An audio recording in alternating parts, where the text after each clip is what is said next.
హనుమకొండలో voting సరళికి సంబంధించి మరింత సమాచారం మా ప్రతినిధి రవిచంద్ర ప్రత్యక్ష ప్రసారం ద్వారా అందిస్తారు.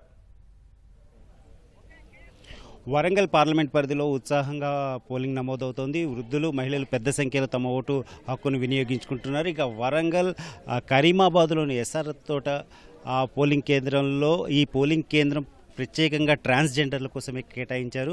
కొద్దిసేపటి క్రితమే ట్రాన్స్జెండర్లంతా వచ్చి తమ ఓటు హక్కును వినియోగించుకున్నారు. ఇప్పటిదాకా దాదాపు 200 మంది ట్రాన్స్జెండర్లు తమ ఓటు హక్కు వినియోగించుకున్నారు. వారి కోసమే ఈ ప్రత్యేకంగా కరీమాబాద్లో ఈ పోలింగ్ కేంద్రాన్ని ఏర్పాటు చేశారు. చెప్పండి, ఓటు వేసారా? చెప్పండి ఎలా ఓటు. నమస్తే అండి. లోక్సభ ఎన్నికల్లో భాగంగా మేము వరంగల్ తూర్పు నియోజకవర్గంలోని పోలింగ్ బూత్ నెంబర్ 111 మేమందరం కూడా ట్రాన్స్మైల్లో ఓటు హక్కు వినియోగించుకున్నాం. ఇది జిల్లా కలెక్టర్ గారు మా కోసం సపరేట్గా ఒక మోడల్ పోలింగ్ బూత్ను తయారు చేయడం జరిగింది. ఇక్కడ చాలా మంచి వసతులు మా కోసం సపరేట్ క్యూ లైన్ ఇచ్చి మాకు స్పెషల్గా అవకాశం కల్పించారు. చాలా ధన్యవాదాలండి.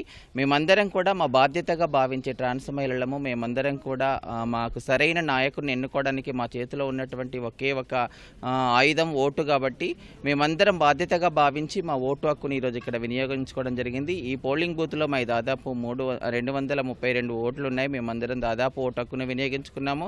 అదేవిధంగా మేము సొసైటీలోని ఓటర్లందరికీ కూడా రిక్వెస్ట్ చేస్తున్నాము, అందరం కూడా బాధ్యతగా భావించి ఈరోజు నిర్లక్ష్యం చేయకుండా అందరూ కూడా ఖచ్చితంగా పోలింగ్ బూత్ వరకు వచ్చి వాళ్ళ ఓటు హక్కును వినియోగించుకోవాలని కోరుకుంటున్నాము.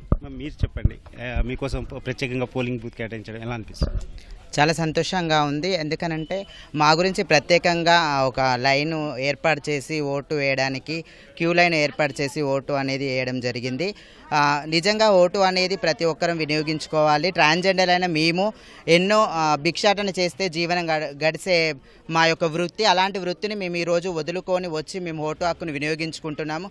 కాబట్టి ప్రతి పౌరుడు కూడా తమ యొక్క ఓటు హక్కును వినియోగించుకొని మంచి ఒక నాయకుడిని ఎన్నుకోవాలని చెప్పి ఈ యొక్క దినంగా నేను చెప్పుకుంటున్నాను. ఈరోజు ఈ లోక్సభ ఎన్నికల్లో మేమందరం కూడా ప్రతి ఒక్కరం కూడా మా జీవనాధారం మీ అందరికీ తెలుసు. మేము బెగ్గింగ్కి వెళ్తే మా పొట్టగుట్టు నిండుతుంది. కానీ మేమందరం ఈరోజు మా యొక్క వృత్తిని మానుకొని ఓటు హక్కుని వినియోగించుకుంటున్నాము. ప్రజలందరూ కూడా, ముఖ్యంగా యువకులందరూ కూడా మేల్కొని వచ్చి బయటికి వచ్చి ఓటు వేయాలి. ఈ యొక్క సరైన అవకాశాన్ని మనం వినియోగించుకోవాలి. ఒక్క ఓటుతో ఏదైనా జరగవచ్చు. సో ప్రతి ఒక్కరం వచ్చి మన ఓటు హక్కుని వినియోగించుకోవాలని చెప్పేసి కోరుకుంటాను. ధన్యవాదాలండి. వీరంతా కూడా ప్రత్యేకంగా తమకు పోలింగ్ బూత్ కేటాయించినందుకు జిల్లా అధికారులకు, జిల్లా కలెక్టర్కు కృతజ్ఞతలు చెప్తున్నారు. అలాగే ప్రతి ఒక్కరు కూడా తమ ఓటు హక్కును వినియోగించుకోవాలని వారంతా కూడా విజ్ఞప్తి చేస్తున్నారు. Over to studio.